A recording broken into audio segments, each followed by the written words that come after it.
so isolated. That's what makes it so safe. Mum smoothed out the creases in her ivory shift dress. Jade's sweet and extremely smart like her dad. It'll be good for you to spend this weekend together. She's really looking forward to having more time with you. I seriously doubted that. During the 3 times we'd met, we'd spoken twice, and both of those were a monosyllabic hi. And one sorry, not sorry, when she accidentally slammed the car door on my foot. I don't have much choice, do I? I asked. Lottie, it is our honeymoon. We'll be back tomorrow, for God's sake. Oliver's planned this lovely time for you and Jade in the cabin. Aren't you excited?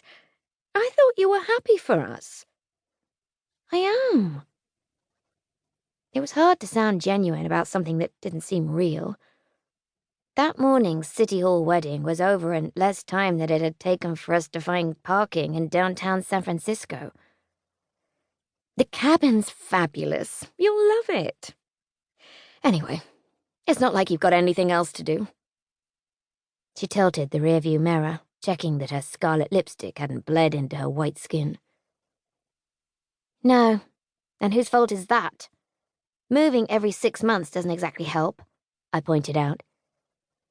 Every time I'd start to fit in and actually have friends, we'd move and suddenly I'd be a stranger with a weird accent all over again. If I ever forgot about it, I'd be reminded. The novelty of my English accent never wore off for people here. Yes, I'm from England. No, I don't want to say water for you again. 5 schools in 2 years, and now another in my senior year. Don't blame me for your introverted personality, blame your dad. You're so like him, always seeing the negative instead of the opportunity. Things will be better now, you'll see.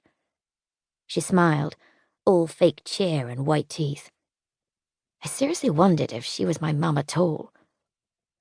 We're all going to be one big happy family. I wanted her to be right, but I knew this would be one more in a long line of broken promises. Only this time, there was another kid's heart to break as well. I hope so. I really do. But right now, my special role in this arrangement is being a companion to a 15-year-old. So, sorry if this situation doesn't look that rosy to me. Almost 16. You only just turned 17. There's barely a year between you, and she's way more mature than you're being right now. A gust of wind rattled through the car. I shivered.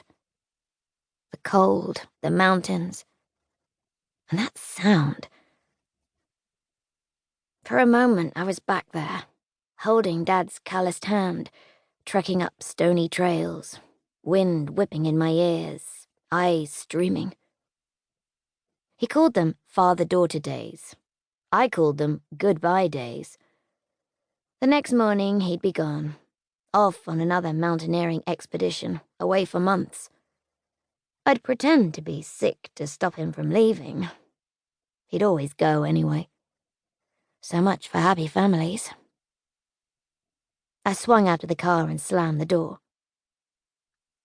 Lottie! Mum hissed after me. Don't you dare screw this up. As usual, so trusting in my abilities.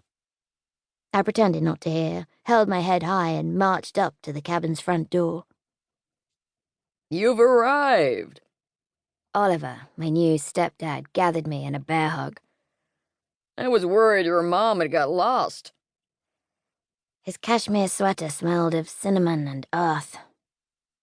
For a moment, I allowed myself to feel wanted, safe, protected. But there was no use pretending. I pulled myself away.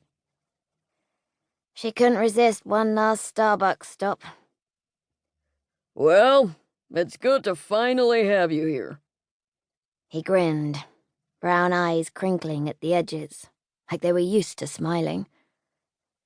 All of his features were smooth and warm,